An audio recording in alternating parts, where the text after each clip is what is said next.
আসসালামু আলাইকুম ভিউয়ার্স, আজকে আমি আপনাদের দেখাবো খুবই মজাদার গরুর ভুঁড়ি রান্না। চলুন দেখা যাক কী কী লাগবে। আদা বাটা, রসুন বাটা, আলু গোটা গোটা করে কেটে ভাজি করে নেওয়া। আমি 2-3টার মতো মিডিয়াম সাইজের আলু এখানে গোটা করে কেটে নিয়েছি। হলুদের গুঁড়ো, ঝালের গুঁড়ো, 500 গ্রাম ভুঁড়িটা আগে থেকে কুটে বেছে খুব ভালো মতো ধুয়ে সিদ্ধ করে রাখা হালকা পানি দিয়ে। জিরা বাটা আছে, পেঁয়াজ আছে, গরম মশলা আছে। একটা ফ্রাই প্যানে আমি 1/2 কাপ পরিমাণ তেল দিয়ে নিচ্ছি। তেলটা গরম হতে দিচ্ছি। তেল গরম হয়ে যাওয়ার পর 1/2 কাপ আমি পেঁয়াজ দিয়ে নিব।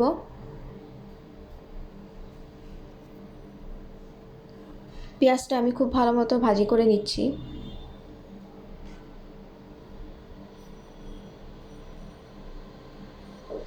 এরপর গরম মশলা দিচ্ছি, তেজপাতা 2টো, এলাচি 4-5টা, দারচিনি একটা ছোট, শুকনো মরিচ 3-4টা আর লবঙ্গ 5-6টা দিয়ে পেঁয়াজটা আরও ভালো মতো আমি ভাজি করে নিচ্ছি।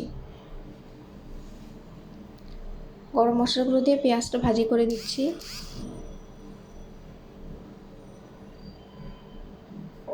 এখন দিয়ে দিচ্ছি রসুন বাটা 1.5 টেবিল চামচ, রসুন বাটা আমি 1.5 টেবিল চামচ পরিমাণ দিলাম। আদা বাটা দিচ্ছি 2 টেবিল চামচ।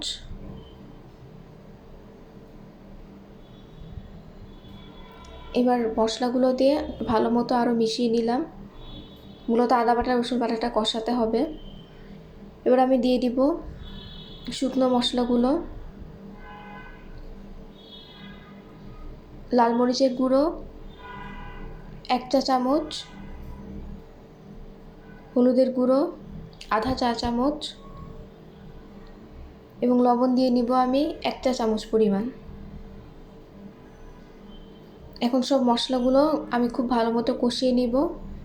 ভালো মতো কষাতে হবে, নাহলে আদা রসুনের গন্ধ থেকে যাবে।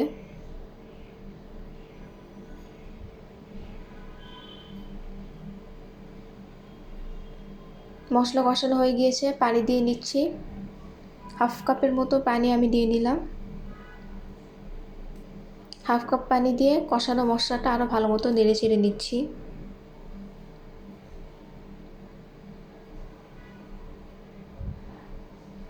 মশলা কষে এসেছে। এখন আমি এটাতে যে আধা কেজি ভুঁড়ি আমি আগেই বেছে রেখেছিলাম সেটা দিয়ে দিব। ভুঁড়িটায় আমি কিছু কলিজাও দিয়েছি, 100 গ্রাম কলিজা। এটা আমার প্রেফারেন্স, আপনারা চাইলে কলিজা বাদ দিয়ে শুধু ভুঁড়িও দিতে পারেন।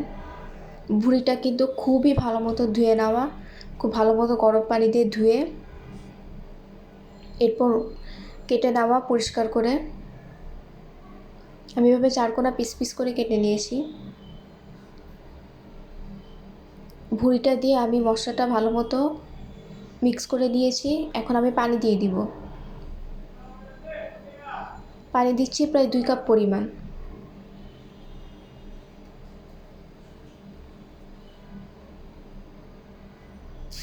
পানি দিয়ে আমি ভুঁড়িটা সিদ্ধ হওয়া পর্যন্ত ওয়েট করব। দেখুন ঝোল কমে এসেছে। ভুঁড়ি এখনও পুরোপুরি সিদ্ধ হয়নি, কিন্তু ঝোল এই অবস্থায় চলে আসলে আমরা আগে থেকে ভেজে রাখা আলুগুলো দিয়ে দিচ্ছি। এখানে আমি 2টা মিডিয়াম সাইজের আলু গোটা গোটা করে কেটে ভাজি করে নিয়েছি তেল দিয়ে, হালকা তেল আর লবণ দিয়ে। তেমন কিছুই দিইনি। এই আলুটা দিয়ে আমি ভুঁড়িটা নেড়ে চেড়ে দিব এবং এটা একদম শুকনো শুকনো হয়ে আসা পর্যন্ত ওয়েট করব। দেখুন ভুঁড়িটা কিন্তু একদম শুকিয়ে এসেছে ঝোল।